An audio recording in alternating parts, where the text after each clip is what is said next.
Добрый день. В эфире передача «Дискуссия». И сегодня у нас в студии кандидат в депутаты парламента Республики Молдова, лидер избирательного блока Рената Усатый.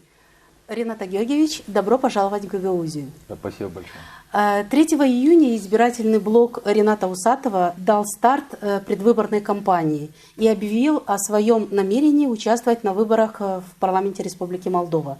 В начале своего выступления вы заявили о том, что ваша команда – это рука народа. Так? Рука народа, сжатая в кулак. Да, которая будет контролировать власть, бороться с коррупцией. Да, и не только. Борьба с коррупцией. Вот эти обещания мы слышим практически из уст всех кандидатов, особенно в предвыборный период. Скажите, пожалуйста, вот возможно ли в нашей стране вести борьбу с коррупцией? И кто такие коррупционеры? Вы знаете, с коррупцией бороться можно и можно добиваться результатов. Я это показал в Бельцах. Я горжусь сегодня тем, что 4-й год подряд, вне зависимости, кто был премьером, неважно, это была коалиция социалистов, там Сандус Настас, или это при Плохотнюке, или это там социалисты Шором. 4-й год примария признана экспертами, которые изучали работу всех примарей, признана самой транспарентной примарией в стране. У нас оценка А+, более 84% транспарентности. Я горжусь этим результатом. А конкретный пример я вам расскажу на примерах, да, то есть не на том, как многие говорят, борьба с коррупцией. У этих политиков, если исключить из их лексикона фразу «борьба с коррупцией», говорить будет нечего. А если вы их конкретно посадите и спросите, а как это вы сделаете, в какие сроки и какие нужны инструменты, поверьте, из них половина из них уйдет из вашей студии. Давайте по порядку. Пункт номер 1. У нас сегодня есть две категории граждан. К сожалению, категория граждан, которая вынуждена сегодня совершить то или иное правонарушение, то есть, скажем так, становятся коррупционерами, ну, я бы сказал, нарушителями. Вынуждены. По нужде. Почему Объясняю вам. Потому что сегодня, когда 80% людей находятся на грани, за чертой бедности, когда сегодня нянечка в одном из детских садов там унесла домой 2 курицы, она эти 2 курицы взяла не для того, чтобы купить путевку на море, потому что у нее дома голодающие дети. У нас сегодня многие чиновники совершают преступления, потому что больная мать, операция ребенку и так далее. А вот 20% негодяев – это люди, у которых дорогие особняки, одеваются, носят одежду мировых брендов, которые в декларациях указывают Mercedes или Porsche Cayenne стоимостью 100 тысяч евро, пишут 15 тысяч лей. Вот это люди, ради которых, чтобы их остановить, нужно одно волевое решение. В Уголовном кодексе одно изменение статьи за коррупцию, где указать за коррупцию срок от 15 лет до пожизненного с конфискацией имущества ближайших родственников. Поверьте мне, когда теща того или иного коррупционера узнает про это, она скажет ему: слушай, не дай бог что-то утащишь, еще у нас заберут все из-за тебя. То есть вот так нужно бороться. Вы поймите, когда сегодня Центр по борьбе с коррупцией стал главным источником коррупции в стране, я выступаю за ликвидацию этого центра, потому что они прессуют бизнесменов, сажают учителей, врачей, мелких чиновников, но они профукали кражу миллиарда, незаконную концессию аэропорта, ландромат и другие преступления. И самое страшное, люди содержат все структуры, весь этот аппарат, это 6,5 миллионов евро в год. 25 миллионов евро в год у нас тратят на содержание СИБа, Службы информации и безопасности. Поэтому мы ликвидируем НСБК. Из этих 2 спецслужб мы создаем одну компактную, где будут работать десятки людей, которые будут аналогом израильского Моссада, только Моссад занимается только работой за пределами страны, а это будет заниматься и коррупцией высших эшелонов власти. И эта спецслужба, поверьте мне, очень четко займется, в том числе теми, которые сегодня чувствуют себя там Плохотнюком в Стамбуле и остальными. Как я поборол коррупцию конкретно у нас, например, в Бельцах, да? Да, в Бельцах. Значит, как я поборол, вот конкретная ситуация. У нас была мусорная мафия. У меня с ними была очень сложная война. Они шантажили дворников, не платили зарплату. Люди работали за 1600-1800 лей. Город переплачивал, как выяснилось, 17 миллионов лей в год этой мусорной мафии.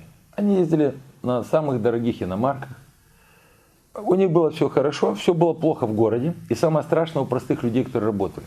Это работники ЖКХ? Нет, это не ЖКХ, это дворники. У нас есть дворники при ЖКХ, и были у них отдельно в этой частной компании. Там было порядка 100 человек. Значит, я прогнал мусорную мафию. Дворники все были трудоустроены на муниципальное предприятие. Знаете, сколько получает сегодня дворник в Бельцах зарплату? Сколько? Чистыми наруками. 4500-5000 лей. Дворник. Это без налогов. Да, это чистыми наруками. То есть, вы понимаете, у нас сегодня многие железнодорожники, которые не получают зарплату месяцами, у них такая же зарплата. К сожалению, юрист Бельской примарии тоже получает 5000 лей, что страшно. Человек, и таких у нас специалистов по стране 1000. То есть люди, у которых, там, говорим про юристов, в делопроизводстве, там, 100 дел в судах, и он работает за 5000 лей. Люди учатся работать, и многие уходят в частные структуры. То есть вот где проблема. Я не имел права поднять зарплаты госслужащим, примар не имеет права. Но на муниципальных предприятиях сначала подняли зарплаты рабочему классу, и потом только я разрешил руководителям получать там 17-20 тысяч лей в месяц, как результат проведенного порядка, да, внутри этого предприятия. Когда мы говорим про борьбу с коррупцией, когда грабили бельские рынки, у нас рынки государственные, муниципальные. Грабили кто? Грабили предыдущие руководители разного уровня. Значит, неважно, кто грабил. Важно, что когда я занялся этими рынками, прибыль выросла на 200% в месяц. На Бельском рынке сегодня бабушки торгуют творогом и рыбой на холодильных витринах.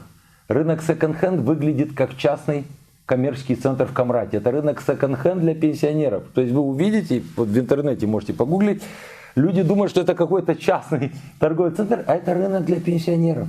Я сделал дорогу, улица Карачубана, которой не было с тех пор, как я был студентом 30 лет назад. То есть что значит? Нужна жесткая рука. Почему я говорю добро с кулаками? Потому что просто болтать, борьба с коррупцией, проблема, борьба с коррупцией. Послушайте, вы конкретно предложите план дальше, чтобы сегодня, если говорить про борьбу с коррупцией, значит, первое, отменить всем депутатам парламента иммунитет. Потому что многие именно за ним идут в парламент. Дальше, люстрация. Кто имеет право отменить? Послушайте, у нас это сегодня... тоже депутаты парламента. Да, правильно. Но у нас не хотели. Почему? Потому что многим депутатам парламента этот иммунитет был нужен. Также сегодня никто не голосует за люстрацию чиновникам, тем, кто грабили страну 10 лет. Это не важно. Силовики, там чекисты, милиционеры, судьи. Другая категория негодяев. Вы понимаете? То есть, если будет принята люстрация, значит, и введется запрет на занятие государственных должностей на 10 лет, это опять колокольчик. Дальше. Презумпция виновности чиновников. Важнейший пункт. Вот я всегда в декларациях показываю автомобили, недвижимость в России, в Кишиневе. Все. Вот смотрите, усатый какой богатый. Нет, усатый не богатый. Усатый один из самых бедных, кто претендует в парламент, по крайней мере, тех, кто там был, правильно будет сказано. Я просто все декларировал. У них все оформлено на кумовей, секретарь, любовниц, кумнатов. То есть, если чиновник не сможет доказать происхождение, это должны конфисковать. Не государство должно искать его на чем-то ловить. Послушай, можешь хоть на частном самолете летать или вертолете. Покажи, откуда деньги, и нет проблем. Летай или езди сколько угодно. Понимаете, вот что такое. То есть, сегодня я на примере Бельц четко понимаю, что не только борьба с коррупцией. Вы поймите, я сегодня поднял на национальный уровень, сегодня про бельских спортсменов знают все с 15-го.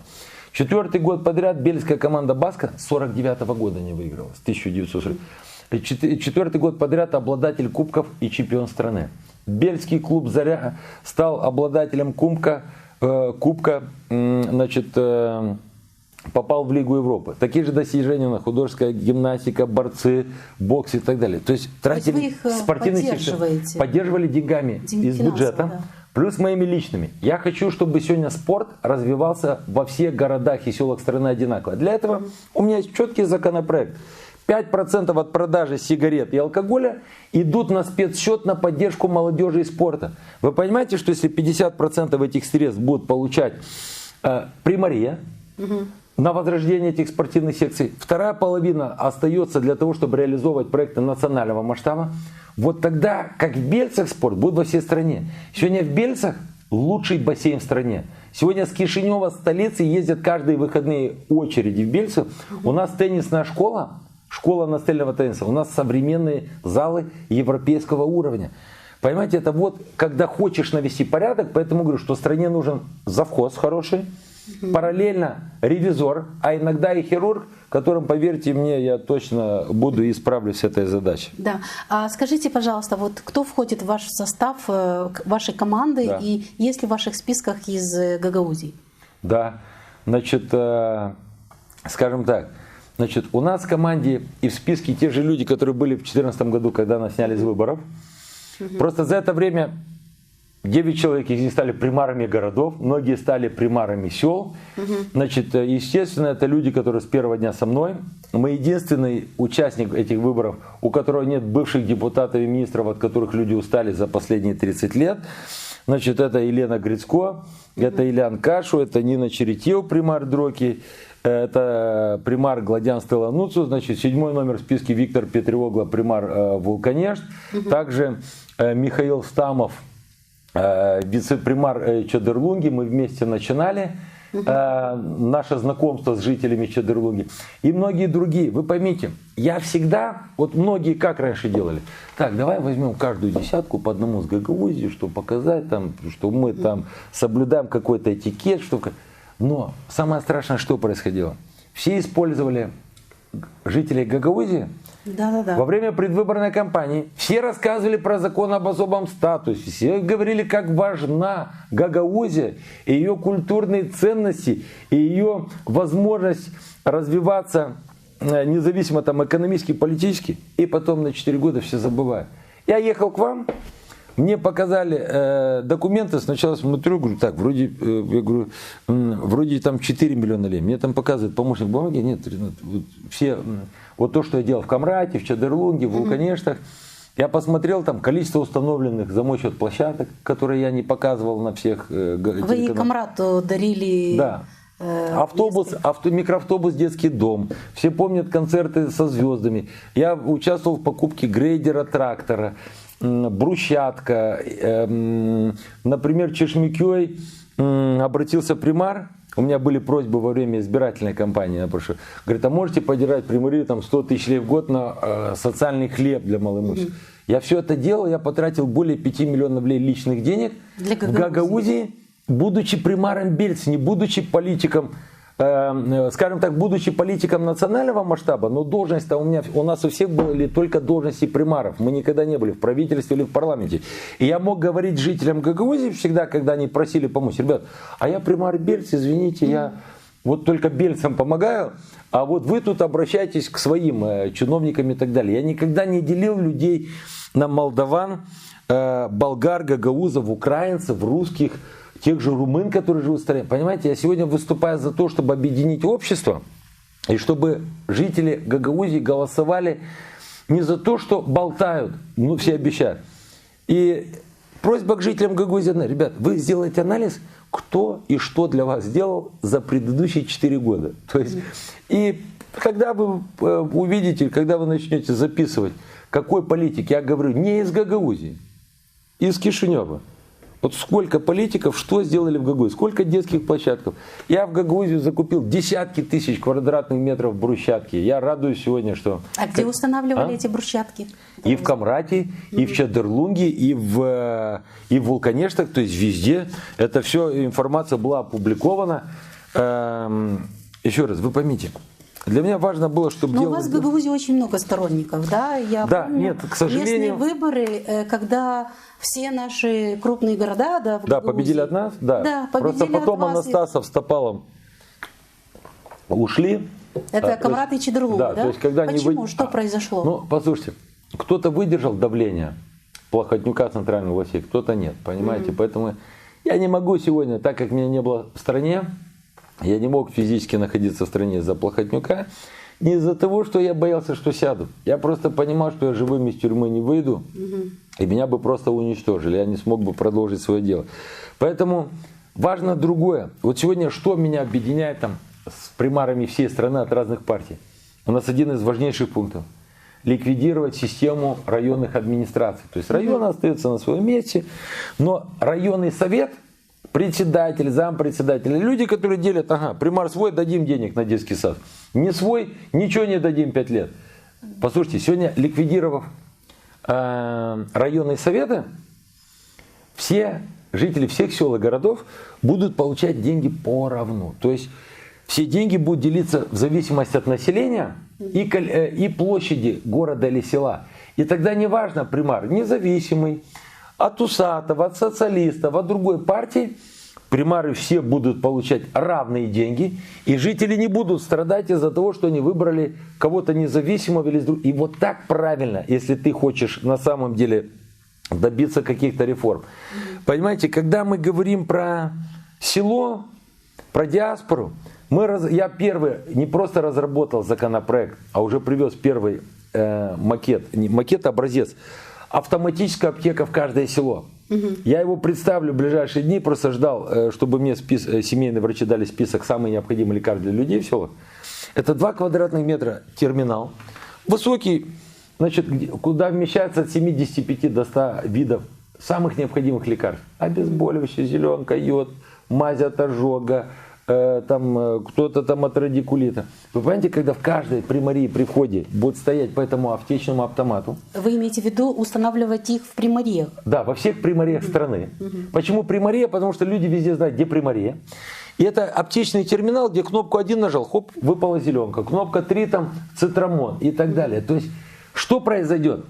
Во-первых, люди в селах получат доступ к самым необходимым лекарствам. Сегодня, если у них его нет, они ходят попрошайничать по соседям или должны тратить деньги, ехать в райцентр за какими-то таблетками. Раз. 2. Вы увидите в аптечных терминалах Рената Усатова лекарства будут на 20-25% минимум дешевле, потому что не нужно держать на работе фармацевта с образованием, не нужна большая площадь аренда, и самое главное, не будет офшоров, за счет которых у нас дорожают лекарства. Понимаете, вот простое решение, мне на это нужно 5 месяцев. Это не нужно, этого достаточно, чтобы установить 1000 таких терминалов. И я первый привез страну за свои деньги, чтобы показать людям, посмотрите, как это где здорово. Вы установили? Вы где Нет, он сейчас у меня в офисе. Я его установил в офисе. Я хочу сейчас его заполнить лекарствами, вчера привезли. И сделаю видеоролик, показать людям, как за 1 минуту выбрал то, что надо. Там постоянная температура, ионизация воздуха. Ну, то есть, чтобы, то есть это терминалы сертифицированы сегодня в мире, в Европе. То есть это не что-то, скажем так, запрещенное или так далее.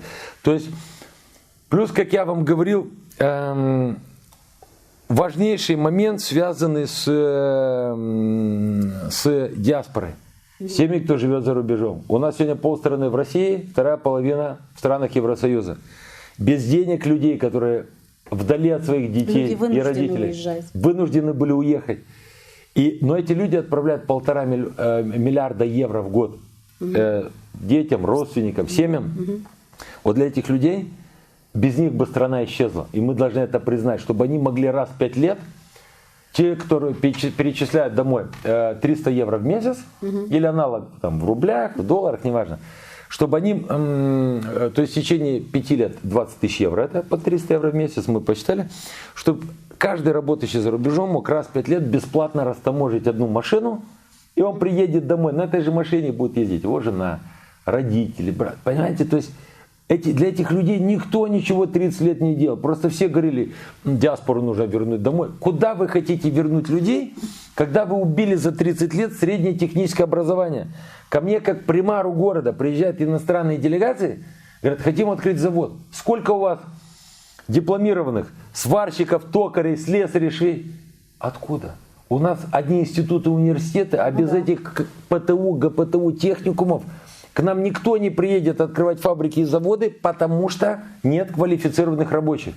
И вот это страшно, понимаете? Поэтому, как я уже говорил, нужен и завхоз, и ревизор в одном лице. И именно добро дальше делать, я его делаю, буду делать всю жизнь, но добро должно быть с кулаками. Вариантов других у нас сегодня нет. В своем выступлении вы говорили о том, что отмените двойное гражданство чиновников в Молдове. А много ли у нас политиков с двойным гражданством? Почти все. Почти все, это ужасно. Гражданство, обычные люди, бизнесмены, даже мелкие чиновники. Пожалуйста. То есть могут хоть 5 гражданств иметь. Но если ты претендуешь на должность президента страны, премьера, спикера, депутата, члена правительства, будь добр, будь только гражданином Республики Молдова. У меня с детства автоматически есть российское гражданство, да? Значит, и мне придется отказываться, то есть на себе показать пример, потому что наличие только одного гражданства это призывает к порядку и дисциплине. Что значит директор спецслужбы, который дал присягу на верность, и неважно, это Румыния, Украина или другое государство. Ребят, вы что, вы куда идете? То есть это просто, ну, по-другому быть не может. И так должно быть.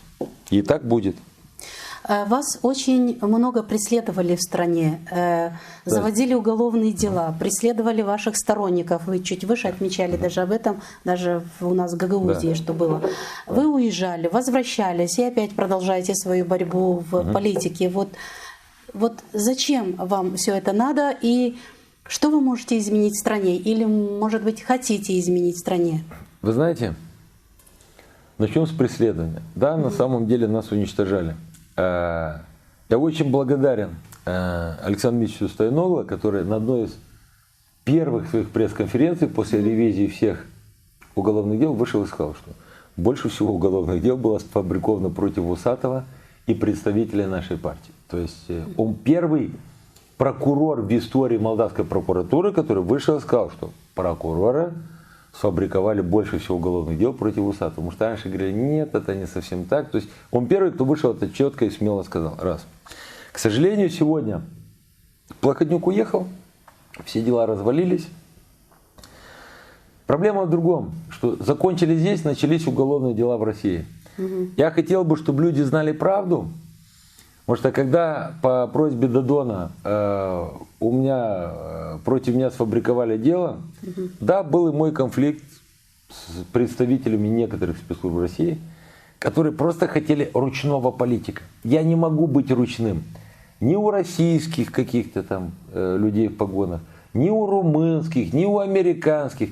Мне моя конструкция не позволяет вообще быть карманным или подконтрольным. У меня началось уголовное преследование в России. И вот одна из претензий к Додону, как к человеку. Вот, например, унионисты устроили у его дома протест в Кишиневе. Он мой оппонент, но когда идут к политику домой, где жена, дети, это делают негодяи. Но также Додон поступил по отношению ко мне, когда у меня родители в гостях, 2018 год в Москве, указом президента России маме и папе дают российское гражданство. Указом Путина. Через полгода ко мне приходят в масках с автоматами, и я не испугался этого. Но мне стало очень мерзко на душе, потому что в этом всем участвовали мои родители, которые были у меня в гостях. Они всю жизнь учителя в школе. И когда меня куда-то ведут, пиши расписку, что не будешь критиковать Додона и социалистов, пусть твои люди перейдут все в партию социалистов и так далее. То есть, когда в 7 утра подняли отца, маму посадили там на стул, поставили просто к стенке. Отца бросили на пол, человек, который всю жизнь с мамой они воспитали десятки тысяч детей. Тех же президентов и депутатов, да? Да, понимаете. Молдовы. И сегодня я такого не ожидал. Я уверен, что я вернусь в Россию после досрочных парламентских выборов. Развалится то дело, как и развалились эти в Молдавии, потому что вы поймите, там люди так спешили, они не особо разбирались. Вы знаете, меня же обвинили в том, что я вывел из России 17 миллиардов долларов. Хочу для сравнения сказать, то есть настолько это абсурдное обвинение, что вы понимали, Ходорковского там обвиняли там, сотни миллионов. Главного наркобарона в мире 2 миллиарда, мне 17 миллиардов. То есть это не помню сколько фур денег. А знаете, как все получилось? Сидел там один капитан, который оформлял бумаги. И там звонит, он говорит, товарищ генерал, сколько Усатому писать? А ты сколько? Я ему пишу там 2 миллиарда рублей, это 30 миллионов долларов. Не, мало, давай чуть больше. В общем, не мог до начальника дозвониться этот капитан. Дозвонился он через 3 недели, говорит, все, завтра надо давать материал усатому обвинения. Скажите, пожалуйста, сколько писать? Он говорит, пиши по максимуму. Это взял все обороты крупнейших российских компаний и написал 500 миллиардов рублей. Это 17 миллиардов долларов по тому курсу. Сегодня некоторые, к сожалению, силовики обходят каких-то преступников в России, которые просят, кто напишет что-нибудь на Усатого, выйдите на 3-5 лет раньше. Я уверен, это все закончится, дойдет правдоподобная информация до высшего руководства страны, потому что я всегда выступал за правильное отношение с Российской Федерацией, за правильное отношение со всеми нашими соседями. И когда социалисты на своих телеканалах, что вот усатый Санду хочет объединить Молдавию с Румынией, запретить русский язык, они больные люди. Те политики, которые несут этот бред, как Дадон, Цирди, другие, им просто в роддоме вместо молока наливали керосин. У меня другого объяснения нет на это хамство. И я всегда стоял на защите государственных интересов и буду стоять. Да, одни политики выбрали для себя поддержку Брюсселя, вторые поддержку Москвы, третьи американцев. Для меня важна поддержка. Я выбрал для себя куратором молдавский народ. И ему я служил и буду служить. И поверьте, сколько я есть, никто никогда не запретит ни русский язык. Я за счет своих денег, пусть Дадон скажет, сколько денег за свой счет, сколько школ за свой счет он сохранил русский, чтобы они не закрылись. Мне есть что показать. В Бельцах, в Олежцах, в Единцах. Я поддерживал там старших. Понимаете, поэтому сотрудничать я буду со всеми, но вассалом я никогда ни перед кем не был, никогда не буду. Вот о досрочных парламентских выборах вы говорили еще в прошлом году, когда выдвигались на пост президента. Да, только я распустил бы парламент в течение месяца. Майя Санду тренировалась там полгода, если не больше. Но она не могла. Могла. Согласно второй статье Конституции, нужно было распускать, понимаете, поэтому. А вот как вы думаете, вот ваше мнение, почему вот такая ситуация сложилась у нас в стране, что вот все-таки нужны эти досрочные выборы? Послушайте, потому что парламент стал борделем. Давайте перечислим только все официальные и неофициальные свадьбы в нем за последние 2 года. Я не говорю про последние 20 лет. Уезжает Плохотнюк. Создает коалицию социалисты с Майей Санду и с Андреем Настасом. Для того, чтобы избавить страну от Плохотнюка. Создали. Через 3 месяца разбирались. Дадон создает с партией Плохотнюка на тот момент в полном созыве с Демпартией другую коалицию. Опять пилят, расставляют людей, контрабанда сигарет, спирта. Закончилась эта коалиция, что-то не поделили. Он идет в коалицию, социалисты идут с Шором. Хотя Дадон всегда кричал, я никогда не пойду в коалицию с Шором, он участник кражи миллиарда, он грабил молдавский народ. Понимаете, для того, чтобы остаться у власти, он пошел даже на коалицию с Шором. О чем сегодня говорит? Это говорит о том, что они просто все путаны со стажем, и у каждого из них есть цена. Сегодня почему создали коммунисты с социалистами блок? Потому что Воронин не мог попасть в парламент. И для того, чтобы вернуться к кормушке, он готов на любые условия. Дадон на любые, чтобы не провалиться полностью. А как они оскорбляли друг друга 10 лет?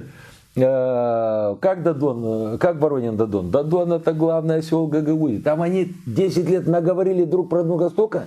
И сегодня желание вернуться к кормушке, смотрите, каких объединило. Они забыли про войну, про неприязнь, рассказывают про борьбу за государство. Послушайте, вы государственники, что вы сделали конкретно? Вот конкретно, вот что обещал Дадон за все эти годы? Я был только примаром, он был президентом, имел большинство со всеми. Вернуть украденный миллиард. Добиться проведения досрочных парламентских выборов. Запретить лицам с двойным гражданством занимать государственные должности. Большинство у него было. Почему не сделал? Инициировать тотальную проверку чиновников, судей, прокуроров, членов их семей. Это предвыборное обещание у вас? Да, что? Это Дадона обещание с 14, 16 и 19 года. Судьи, которые судили меня, давали мне арест. Многих других, которые боролись с режимом Плохотнюка, Дадон их назначал пожизненно своим указом. Он обещал запретить унионистские партии и организации, ввести уголовное наказание за призывы к ликвидации молдавской государственности, ввести в школьные программы предмет «История Молдовы». Мы сегодня учим в школе историю другого государства, И для этого точно не нужно 5 лет готовиться, понимаете? Где это? Создать 1000 рабочих мест, вернуть режим асимметричной торговли с Евросоюзом, отменить запрет на трансляцию российских передач. Вот это выполнил с Шором вместе, надо признаться. Значит, не допустить открытия офиса НАТО в Кишиневе. Работает Мерси много лет. Инициировать подписание договора о границе с Румынией. Кстати, вот они говорят, придут румыны, унири и так далее. Послушайте, государственники вы мои родные, почему вы не инициировали подписание договора о границе с Румынией? Потому что, имея открытым этот вопрос, остается открытая калитка для многих политиков и с Румынии, и с Молдовы спекулировать на этой унире, понимаете? А почему? Потому что посол Румынии, даже в Садово, в селе Додона, они вместе открывали детский сад, и Додону это было удобно, и он про это опять забыл, понимаете? Проводить референдумы по важнейшим вопросам. Где эти референдумы и так далее, понимаете? Самое страшное, официальная статистика. Значит, до Додона президентства у нас было унионистов, всего 15%. В прошлом году в опросах количество унионистов выросло до 34%. Самое интересное, рейтинг президента России был 66,6%. Сегодня 45,4%. Вот почему сегодня рейтинг президента России в Гагаузии 95%, если не 98%, а в Молдавии он обвалился. Потому что люди видели, что делал Додон. Додон 40 раз встречался. И вот результат, понимаете? Поэтому я за политику конкретных дел. Желаем всем успехов. Я покажу. Люди сами сделают. Да, люди сделают пусть люди делают выводы по поступкам. Что каждый политик сделал. Я показал, что я сделал на местном уровне. И я знаю, что я справлюсь с этой задачей на национальном уровне. У нас хорошая команда. Сегодня в гагаузской автономии очень много говорят о полномочиях. Мы немножечко затронули чуть выше эту тему, но я хотела, чтобы мы более детально чуть-чуть поговорили. Которые вроде бы у нас есть, но не на бумаге. На бумаге как есть. Как и 1000 соглашений о сотрудничестве. Да. Но выполняется очень маленькая часть. Да, и вот мой вопрос, каково ваше отношение вот к Гагаузии и как вы видите наше дальнейшее развитие? Значит, сразу. Во-первых, если мы говорим про улучшение качества жизни, оно должно быть во всей стране. И сегодня некоторые политики, которые говорят, что вот в Гагаузии должно быть так. Но чувствуется разница, что юг немножечко вот... Не, ну если говорить про налоги, то в Гагаузии они остаются все, у нас в Бельцах не остается почти ничего. То есть в Гагаузии намного лучше. Но по остальным вопросам, послушайте, сегодня нужен круглый стол, в нем должны участвовать все. Неважно, вот будут выборы в Народное собрание. Вот все, кто пройдут, должны сесть за стол. Включая Башкана. Нравится кто-то кому-то, не нравится, должны сесть все. Пока мы не сядем и не вместе не напишем дорожную карту, чтобы не трясли одними бумагами в Кишиневе и совсем другими в Гагаузии, это должен быть общий план. Понимаете, мы никогда не сдвинемся, это останется на уровне только обещаний. Потому что многие списали себе в программу по 10 страниц про любовь к Гагаузии. Они просто это где-то списали и понятия не имеют. Я всегда старался участвовать и в экономической, и в социальной, и в культурной жизни Гагаузии. Как Молдова. У нас девушка есть, Наталья Байрам, адвокат. Она всегда боролась за права человека. Вы знаете, вот она молдаванка из Кагула. Она у нас на конгрессе, вот я вижу, вот сидит. Жалко ее включить. Она говорит в совершенстве на гагаузском, на турецком языке. Понимаете? То есть она говорит, а я вот молдаванка. И вот я просто был в шоке, что она не просто какие-то фразы.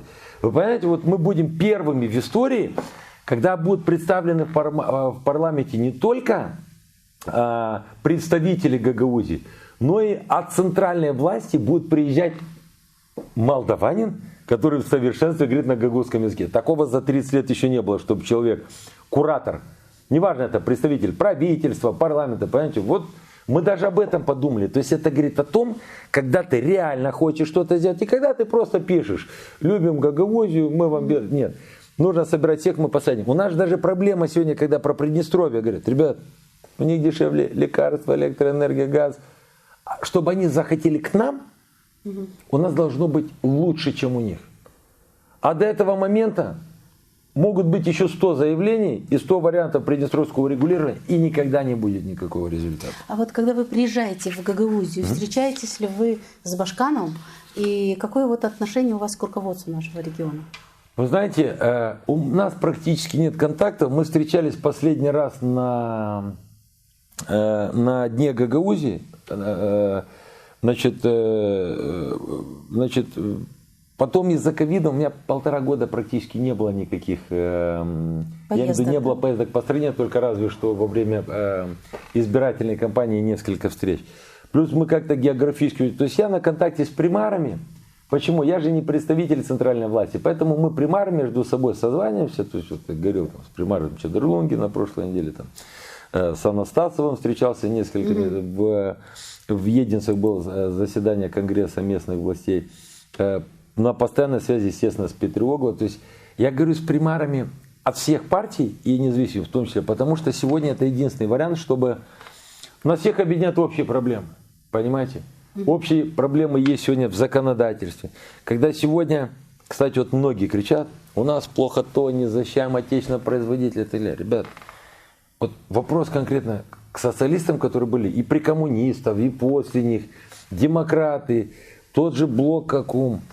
Значит, товарищи начальники и патриоты, у нас практически забыли люди вкус настоящего мороженого, колбасное. А знаете почему? У нас в стране уже много лет отсутствует ГОСТ, который всех не просто уравнивает, а просто это высшая оценка качества.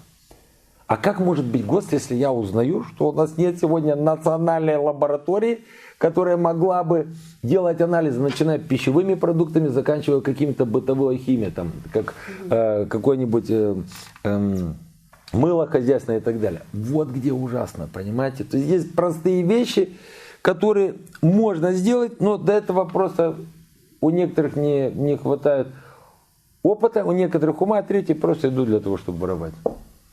Скажите, вот в вашей программе запланирована ли работа с молодежью? И если да, то что именно? Вы немножко говорили про спорт. Да, я говорил про поддержку молодежи и спорта, это 5%. Дальше. Сегодня в резервах Нацбанка лежат миллиарды леев. Что это значит, резервный, чтобы понимали, резервный фонд? Значит, если вы сегодня, например, приносите в банк 100 тысяч лей под процент, вот собрали вы там какие-то сбережения, и получаете за это процент. На 40% из этих денег банк по закону отправляет в Нацбанк. Нацбанк за это платит проценты коммерческому банку, и деньги лежат мертвые. Мы разработали проект ипотека под 0% для молодых семей, молодых специалистов, чтобы вы поймите, если кто-то купит под 0% ипотеку и уедет, например, на заработки, он же не утащит эту квартиру из Камрата с собой в Москву, в Санкт-Петербург или в Германию, понимаете? То есть механизм, как это контролировать, есть. Это очень важно сегодня. Сегодня мы открываем консалтинговые центры, 3 региональных, где могут получить молодые специалисты, любой человек, в принципе, не только консультацию, где какой нужен бизнес в том или ином городе или селе. Получат люди консультацию у нас эти все макрофинансовые конторки. У нас нет сегодня регулятора, никто не регулирует, у них может быть какая угодно пеня, какой угодно процент. И люди, которые берут 10 тысяч лей в кредит, должны отдать 200 тысяч, понимаете, и чуть ли не заканчивают жизнь самоубийством. Опять же нет контроля государства. Поэтому вы поймите, сегодня это все взаимосвязано. И законопроект 5% от продажи алкоголя и сигарет. Это консалтинговые центры. Это возрождение среднего технического образования, иначе у нас все получают диплом юриста, и с ним потом идут укладывать плитку в Подмосковье, понимаете? То есть это все взаимосвязано. Понимаете, я когда говорил про национальный проект по молодежи, мы должны проводить тренинги, обучать молодежь. Да? Обучать молодежь не только специальностям, но как заработать сегодня, как вложить, начать какой-то бизнес, не имея практически никаких средств. У нас этим никто не занимается, понимаете? Поэтому... Я хочу вам задать вот еще один вопрос, который очень меня волнует. Да. Вот, ну, может быть, это не совсем вас касается, но тем не менее Вот есть у нас в Гагаузии, в Камрадском районе, не маленькое село. Так. Называется Дизгинжа. Так. Сегодня его глава молодой перспективный примар от нашей Да, партии. да. Вы, наверное, в курсе, да? Да, Василий, конечно. Василий Капсуман, да. Да, он тоже в списке. Мгм. В этом населенном пункте нет даже дома культуры. Не знаю, в курсе вы или не Да, в в курсе, курсе. говорили вам об этом. Чиновники развалили его еще лет 5, Да. по-моему, если я не ошибаюсь, Да. назад. Мы очень много репортажей делали на эту тему, но тем не менее на месте ничего не выстроили. Так. Молодежь уезжает негде. Знаю эту проблему. Да, Значит, знаете, да? Я вам другое скажу, я не просто знаю. Так, скажите вопросы. Да, я хотела вот, если вы будете в парламенте депутатом, вот могли бы вы как-то посодействовать? Я буду чтобы- помогать, естественно, всему, но самое важное, я хотел другое отметить. Значит, Дизгинжа и другие населенные пункты, где есть примары. У нас, если есть примар, Еще есть у вас примары по Гагаузии, да? Значит, Кроме Дизгинжи. Да, Вулканешты. Значит, еще. Значит, что я делаю в течение последних 6 лет, уже 7-й. Каждый год, там, где есть примар села или города, там, где село, я даю в село каждый год 100 тысяч лей, то есть за мандат примара это 400 тысяч лей. Там, где примар города, я даю 200 тысяч лей. Это помимо там, концертов, там, другой благотворительности. То есть, понимаете, вот я каждый год в Дизгинжу, без того, чтобы там устраивать фотосессии, как делают некоторые политики, я просто передаю 100 тысяч лей, и уже примар с жителями решает, что на освещение, что на брусчатку или ремонт кровли, там вот были случаи в детских садах. То есть это уже решает примар с местными жителями. Покажите еще одного политика в стране, который примаром от его партии каждый год, подчеркиваю, дает 100 тысяч лей на село, 200 тысяч лей на город. То есть я даже, будучи просто коллегой с Василием, да, примаром Капсумана, значит, я помогал каждый год этому селу и буду помогать дальше. Помимо тех проектов, которые мы реализуем на национальном Но, уровне. видите, тут Дом культуры это серьезный проект. Хорошо. Туда Там нужны другие вложения. деньги, у нас проблема, да. Даже, Но для этого я думаю, что и в бюджете у нас есть деньги для Нету этого. этих денег. И вот для того, чтобы многие вещи делать, они должны появиться. Они не появятся сегодня, если мы быстро не начнем. Например, одна из инициатив, я не хочу раскрывать сейчас все детали, но значит, это, например, регистрация самолета. Вот для людей непонятная тема. При чем тут регистрация самолета? А я объясню. Например, очень многие жители Молдовы ездили на приднестровских номерах, потому что там дешевле растаможка. Как многие жители России ездят на белорусских, она дешевле. Мы сегодня сделаем самую дешевую в мире регистрацию для иностранных бортов, то есть для самолетов. Вы поймите, у нас никаких приходов в бюджет от этого деятельности просто не было никогда. А сегодня страна может получать дополнительно 30-50 миллионов евро в год от растаможки и регистрации самолетов. Вот вам одно конкретное решение, каким образом могут появиться деньги на пенсии, дома культуры и на другие социальные проекты. Потому что просто, когда у нас в стране сегодня на одного пенсионера 1,5 работающего, мы так никуда не... То есть нам нужны быстрые проекты для пополнения бюджета. Понимаете?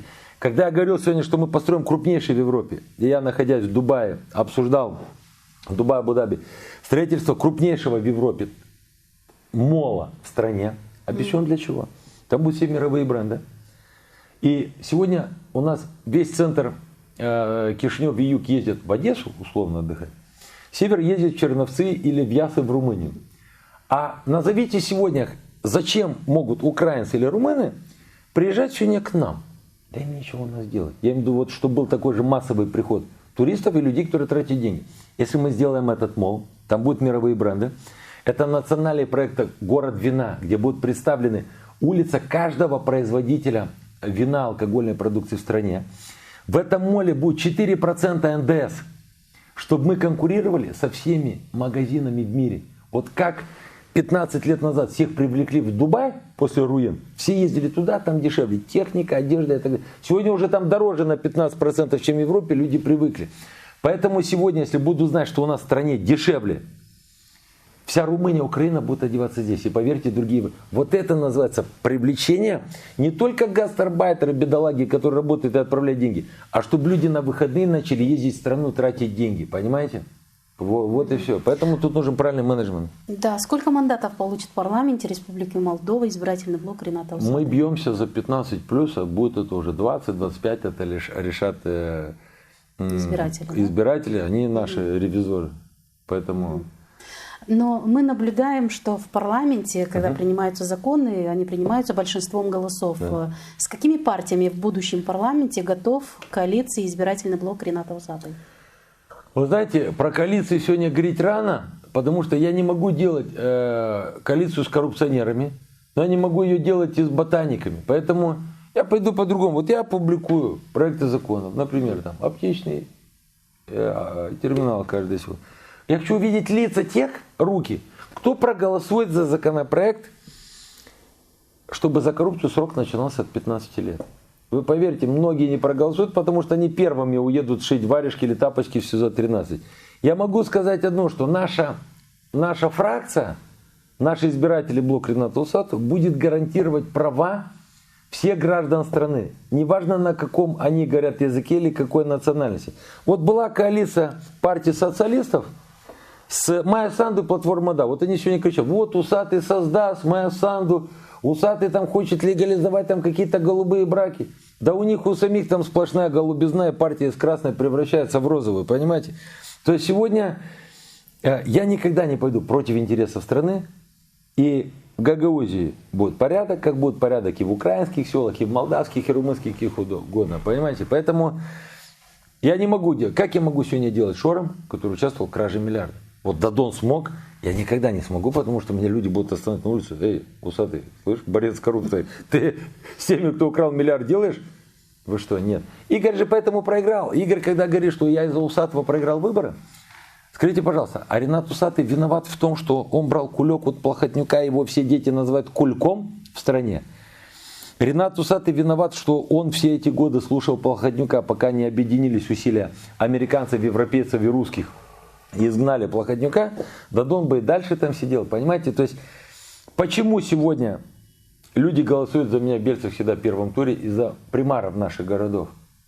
Потому что они видели результат нашей предыдущей работы. Вот Бельцев против меня приезжает на выборы. Майя Санду, Дадон, Гречаны. Я выиграю в первом туре, и все набирают там остальные там, по 5-6%. Понимаете? Почему? Потому что люди видели результаты работы Усатого. Вот недавно был 600 лет исполнилось Бельцам, я понимал, что иду в парламент. Я по-любому буду с бельчанами советоваться, еще говорить после парламентских выборов. Мы посмотрим, кто сколько наберет. Но я сказал, что я решу проблему с особым статусом муниципалитета Бельц. Потому что если по Гагаузии он есть, но он не работает, то по Бельцам все его обещали 15 лет, 20 брали и ничего не делали. Я вышел на сцену. Я за 2 недели до выборов, потому что запрещено заниматься благотворительностью в Бельце, я вышел и сказал, ребят, вот 1 миллион лей на скейт-парк, 1 миллион на городское озеро. Я знал, что будет День врачей, подарил скорую помощь, там форт больницы, 100 тысяч долларов выделил на закупку оборудования, чтобы открыть кинотеатр «Патрия» в Бельцах и так далее. Понимаете, то есть я никогда не бросаю. Вы думаете, я перестану помогать вулканештам или жителям Чадырлунги или Камрата? Проекты социальные, которые у меня были, это кто-то складывал деньги в мешках дома и за рубежом на счетах. Я все, что зарабатывал, всегда отдавал людям. И если буду и впредь дальше зарабатывать деньги, они все будут в моей декларации.